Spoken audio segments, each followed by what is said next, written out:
good afternoon, Facebook yogis, and welcome to day 8 of 10 days of Facebook yoga. We're almost through the whole program that I have for you.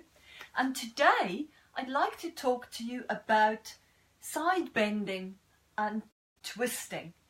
Now, if you've ever bent over to take a bag out of your car and went, "Oh, my back," or try to pick a handbag or a baby up on a bend and you feel this stretch between your rib cage and your hip, that muscle is called quadratus lumborum, QL for short, and it's a twister, and its job is to stabilize our spine, stabilize our hips, and help our body move into a twist.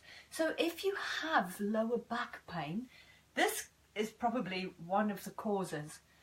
Perhaps sometimes overworking, underworking, or simply just being stiff and tight. So how do we get into a good stretch for QL?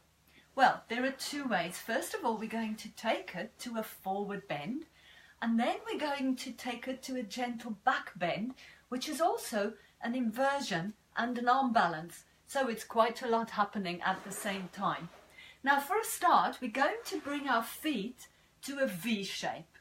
And here you can sit on a block if you needed to get a nice straight spine. And then tuck your foot into the inner thigh. Now, you don't have to be quite as high up as this. If your sole of your foot is towards your, below your knee, perhaps just above the knee, drawn all the way up. And to be honest, your leg can be straight too, if that feels more comfortable for you.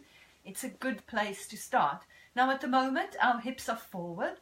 We're going to bring our arms up, and then we're going to twist, consciously twist, taking your chest towards the center of your chest. Towards the center of your chest, towards your knee. Now, this isn't only a forward bend and the hamstring stretch, but as you slowly begin to ease with a flat back, your rib cage and the center of your chest towards your knee, keeping the integrity of the twist, you will feel QL beginning to work. Now, the point here is that you've tightened the hamstring, your knee will probably be up here, and that's okay. It feels as though you're taking the rib cage towards your knee. The longer the hamstring, the further you'll be able to get in this twist. And as always, listen to your body and only go as far as your body feels comfortable with. But these postures you can probably hold and stay in for a long time, because you can manage here the discomfort that you have. You don't have to go all the way to the end. I always suggest that you just go to the start of the stretch, whether that's in the hamstring or in the shoulder, in the lower back. It really doesn't matter, because eventually your body gets used to it, and then the space and the openness comes. So you stay here for as long as feels good for you, and you go down as low as is comfortable.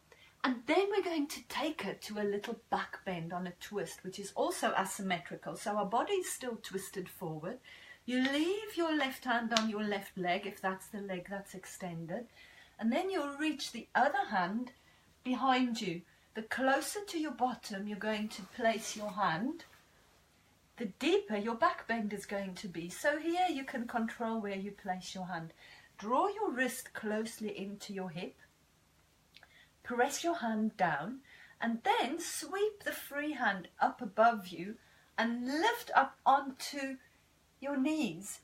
And then you're compressing QL on this side and stretching it on the other side. So it's a lovely back bend, and I like here to open my chest and breathe into the exposed rib cage.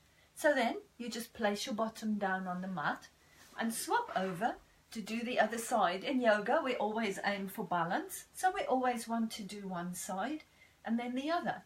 And again, making sure that your rib cage is directly towards your knees, the shoulder blades are back and down, and you're twisted. You can feel that twist happening on the side of the body already.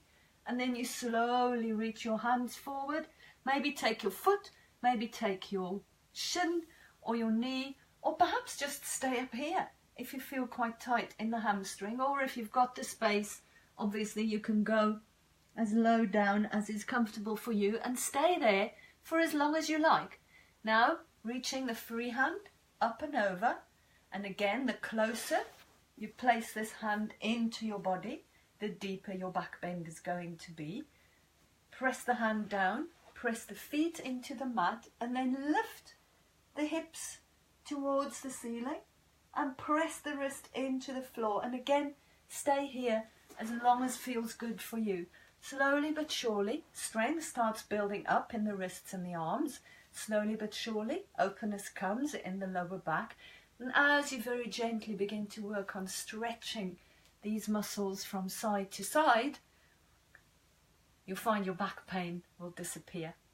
So I hope you enjoyed that little yoga snippet today.